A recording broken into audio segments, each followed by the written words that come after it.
بولیں گے تو سمجھ نہیں نہ آئے گی کوئی کیا کہہ رہا ہے، کوئی کیا کہہ رہا ہے، کوئی کہاں ہے کوئی کہاں ہے۔ تو امام صاحب کہنے لگے میرا بھی مسئلہ یہی ہے، ایک الحمدللہ رب العالمین پہ ہے اور دوسرا صراط الذین انعمت علیہم پہ ہے۔ تو میں بھی کہہ رہا ہوں کہ جو امام آگے لگا لیا نا اس پر اعتبار کرو، اس پر اعتبار کرو۔ تو دلیل وہ دیں کہ جو دلیل سامنے والے کے ذہن میں اتر جائے۔ چلیں جی تھوڑا آگے چلتے ہیں۔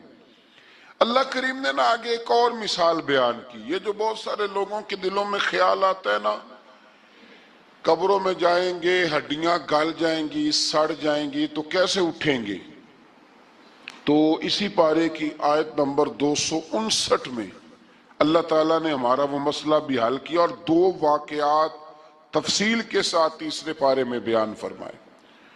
اللہ کریم فرماتے ہیں کہ کیا آپ نے اس شخص کو نہیں دیکھا کہ جو ایک ایسی بستی پر سے گزرا وَهِيَ خَاوِيَةٌ عَلَىٰ عُرُوشِهَا، جو اپنی چھتوں کے بل گری پڑی تھی، یعنی بستی تباہ ہو گئی تھی۔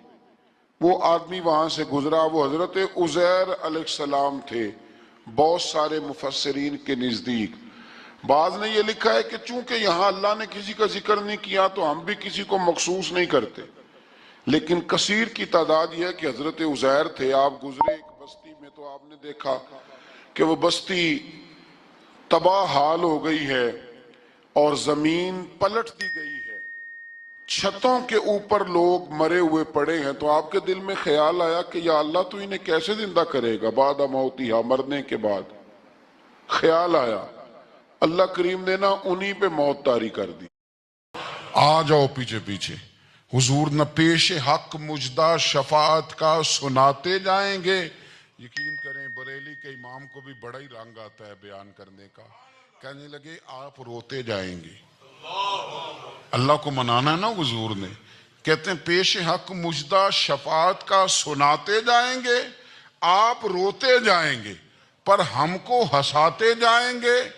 باغ جنت میں محمد مسکراتے جائیں گے، پھول رحمت کے گریں گے ہم اٹھاتے جائیں گے، اور حشر میں ہوگا ہمارا داخلہ اس شان سے ہم یا رسول اللہ کا نعرہ لگاتے جائیں، ہم یا رسول اللہ کا نعرہ۔ امام راضی کہتے ہیں حضور نے ایک رکا پکڑا چھوٹا سا، ایک بندے کو لوگ دوزخ میں لے کے جا رہے ہیں۔ اچھا مجھے ایک بات بتاؤ، فیصلہ پہلے ہو گیا ہے، اللہ کے سامنے ہوا ہے اور فیصلہ ہو گیا اور طے ہو گیا کہ دوزخ میں جانا ہے، وہ قریب پہنچ گئے دوزخ کے، تو حضور نے دیکھ لیا اور بتایا کس نے؟ حضرت آدم نے۔ حضرت آدم کہنے لگے حضور وہ آپ کے غلام کو دوزخ میں لے جا رہے ہیں۔ نبی پاک آگے گئے، کیا پڑھتے ہیں ہمارے بھائی؟ حضور نے مجھے ان سے چھڑا کے چھوڑ دیا۔ نبی پاک صلی اللہ علیہ وسلم آگے گئے، فرمایا ادھر آؤ، کہاں لے کے جا رہے ہو؟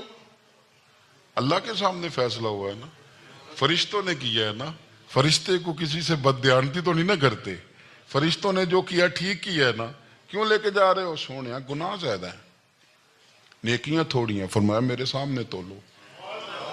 کسی فرشتے نے نہیں کہا کہ سونے معاذ اللہ ہم کو بے ایمان ہے، ہماری کوئی اس سے زید چل ساڈا کو بننا سان جائے دے نال، بھائی میرا مطلب ہے صحیح تولا ہے، فیصلہ ہے، فرمایا دوبارہ تولو۔ گویا رب بھی فرماتا ہے جیسے میرا محبوب کہتا ہے ویسے ہی کہتا ہے، کوئی نہیں دوبارہ تول لو، کوئی حرج نہیں، تولو نہ دوبارہ۔ فرشتے دوبارہ آئیں گے، انہوں نے دوبارہ تولا، ایک پلڑے میں نیکیاں ایک پلڑے میں گناہ۔ اب وہ گناہ پھر زیادہ نکلے تو نبی پاک نے نا جیب سے اتنا سا روکا نکالا، روکے کا بھی کوئی وزن ہوتا ہے، وہ حضور نے نیکیوں کے پلڑے میں رکھ دیا، نیکیاں بڑھ گئیں، فرشتے بھی چپ کر گئے۔ چلو بھئی جنت میں۔ میری طرح کا تھا نا پتہ سارا ہے سردار نو کیتی ہے، پتہ تو تھا نا اسے من آنم کے من دانم، تو سیدھا حضور کے قدموں سے جا لگا، کہنے لگا سونیا میں تو ساری زندگی گناہ کرتا رہا، یہ کون سی نیکی ہے؟ تو حضور فرمانے لگے چپ کر، جنت کا دروازہ کھول گیا، تو جا جنت میں۔ حضور رکے میں کیا ہے؟ فرمایا تو نے ایک دن درود و سلام نہیں پڑھا تھا، میں نے تیرا سنبھال کے رکھا ہوا تیرا درود شریف، وہ نعرے رسالت بھی تو نے لگائے تھے، وہ تو کھول کے میرے تذکرے میں نے تیرا سنبھال لیا۔ دوزخ میں تو کیا میرا سایہ نہ جائے، کیونکہ رسول پاک سے دیکھا نہ جائے، میرے رسول پاک اور میری بات سنو، میں بھی آپ کو کھانا نہیں کھلاتا، لنگر میرے سنگی کھلاتے ہیں، میرے دوست آپ کو کھانا پیش کرتے ہیں، ہر جگہ آپ جاتے ہیں تو وہاں کچھ لوگوں کی ڈیوٹی ہوتی ہے، لیکن ترمذی شریف 66 کی حدیث ہے، حضرت انس نے پوچھا تھا حضور قیامت میں کہاں ملیں گے؟ فرمایا حوض کوثر پہ۔ حضور وہاں انس پانی پلائیں گے کہ بلال پلائیں گے کہ سہیب پلائیں گے؟ فرمایا نہیں، امت پیاسی آئے گی تو میں اپنے دست مبارک سے پانی پلاؤں۔ حضور وہاں نہ ملے تو فرمایا پل صراط پہ آنا، امت گزرے گی تو میں رب سلیم کی دعائیں کروں گا۔ تو اعلیٰ حضرت فرماتے ہیں جب حضور دعا کر رہے ہیں تو ڈرنے کی ضرورت کیا ہے؟ خدا کی رضا چاہتے ہیں دو عالم، خدا چاہتا ہے رضائے محمد، رضا اب پل سے وجد کرتے گزری کہ ہے رب سلم دعائے محمد صلی اللہ ہو۔ تو حضور وہاں ملاقات نہ ہوئی تو پھر اس حدیث کو بھی یہ حدیث مضبوط کر دے گی۔ حضور فرمانے لگے پھر میزان عمل پہ آ جانا، امت کے عمل تول رہے ہوں گے اور میں کامیابی کی دعائیں مانگ رہا ہوں گا۔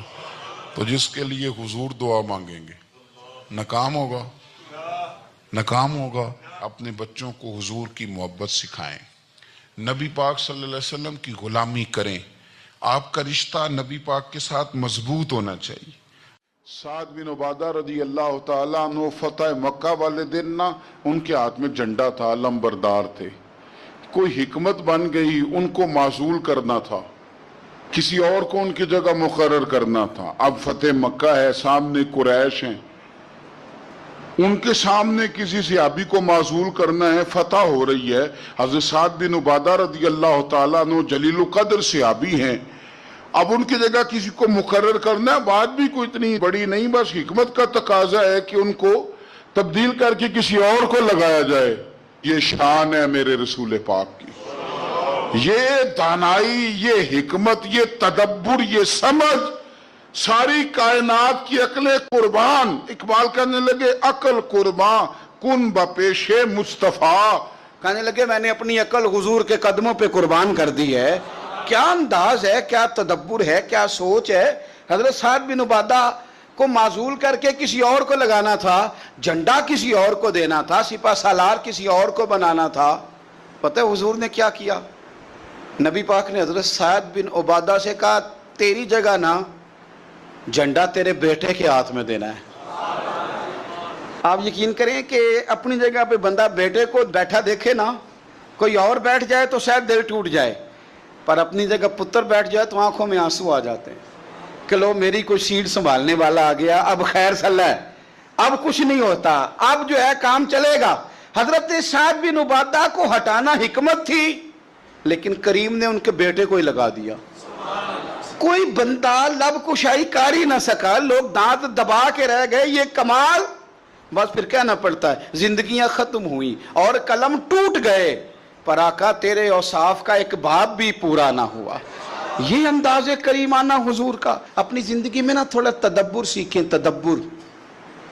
آپ نے ناراض نہیں ہونا، کہہ دوں ایک چھوٹی سی بات، مجھے کئی دفعہ نا اس نوجوان کو ڈانٹنے کو دل کرتا ہے جس سے نا اماں کی اور بیوی کی لڑائی بھی صحیح نہیں ہو رہی۔